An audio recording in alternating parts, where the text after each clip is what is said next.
Assalamualaikum warahmatullahi wabarakatuh, soleha.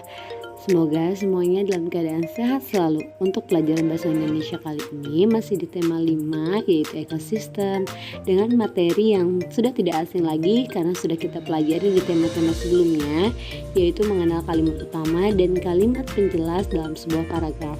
Namun di sini Ibu akan mengingatkan kalian kembali, oke? Agar kalian lebih mantap lagi dalam menentukan kalimat utama dan kalimat penjelas. Simak baik-baik video pembelajaran hari ini. Kalian masih ingatkan perbedaan kalimat utama dan kalimat penjelas? Kalimat utama disebut juga kalimat umum, sementara kalimat penjelas nama lainnya itu kalimat khusus, kalimat pendukung.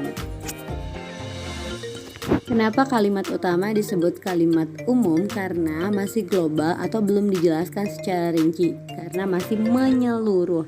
Sementara kalimat penjelas disebut juga kalimat khusus karena sudah dijelaskan secara rinci atau menjelaskan tentang permasalahan yang ada di kalimat utama tadi. Di dalam kalimat utama juga terdapat gagasan utama atau ide pokok. Jadi ketika kalian bisa menentukan kalimat utama, kalian juga bisa menentukan gagasan utama atau ide pokok. Karena gagasan utama dan ide pokok itu ada di dalam kalimat utama, namun lebih simpel. Kalimat utama dapat terletak di awal paragraf, di akhir paragraf, serta di awal dan di akhir paragraf. Paragraf yang kalimat utamanya berada di awal dinamakan paragraf deduktif. Jadi kalimat utama dulu di awal paragraf, kemudian disusul dengan kalimat penjelas.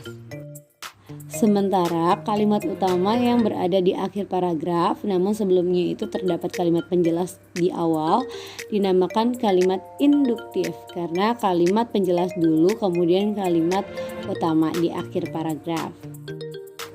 Sementara paragraf yang kalimat utamanya ada di awal dan di akhir paragraf dinamakan paragraf campuran. Perhatikan contoh berikut. Andi merupakan anak yang rajin belajar. Di sekolah ia banyak menghabiskan waktu di perpustakaan. Usai sekolah pun waktunya habiskan untuk mengikuti berbagai macam les daripada bermain bersama teman-temannya. Bahkan di hari libur pun ia lebih sering terlihat membaca buku di teras rumahnya. Kita tentukan kalimat utamanya. Kalimat utama, ingat, masih global, masih umum. Coba kita lihat dari awal. Andi merupakan anak yang rajin belajar. Kita belum bisa menentukan apakah itu kalimat utama atau bukan. Kita lihat kalimat berikutnya. Jika kalimat berikutnya menjelaskan kalimat tadi, maka kalimat utamanya adalah yang tadi. Kalimat berikutnya, di sekolah ia banyak menghabiskan waktu di perpustakaan. Itu menandakan bahwa dia rajin belajar ya. Usai sekolah pun waktunya habiskan untuk mengikuti berbagai macam les. Nah, ini adalah kedua kalimat berikutnya ini merupakan penjelas dari Andi merupakan anak yang rajin. Berarti kalimat yang masih global atau inti dari paragraf ini ada di awal paragraf.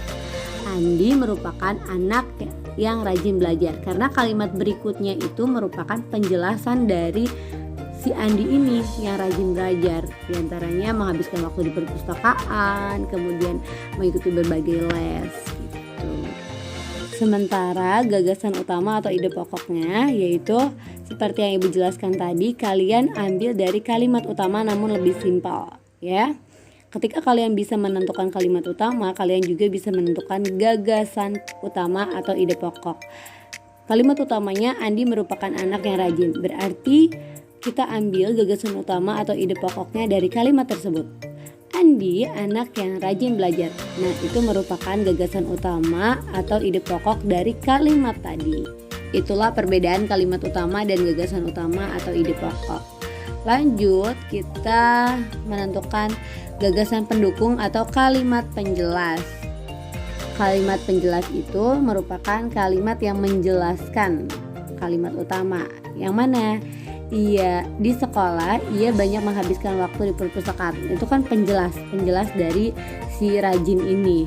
Kemudian usai sekolah pun menghabiskan waktunya untuk mengikuti berbagai les. Ini juga penjelas. Bahkan di hari libur pun ia lebih sering terlihat membaca buku di teras rumah. Ini juga merupakan kalimat penjelas. Jadi kalimat penjelas itu berbeda dengan kalimat utama ya Nak ya. Kalau kalimat utama itu satu, sementara kalimat penjelas itu lebih dari satu.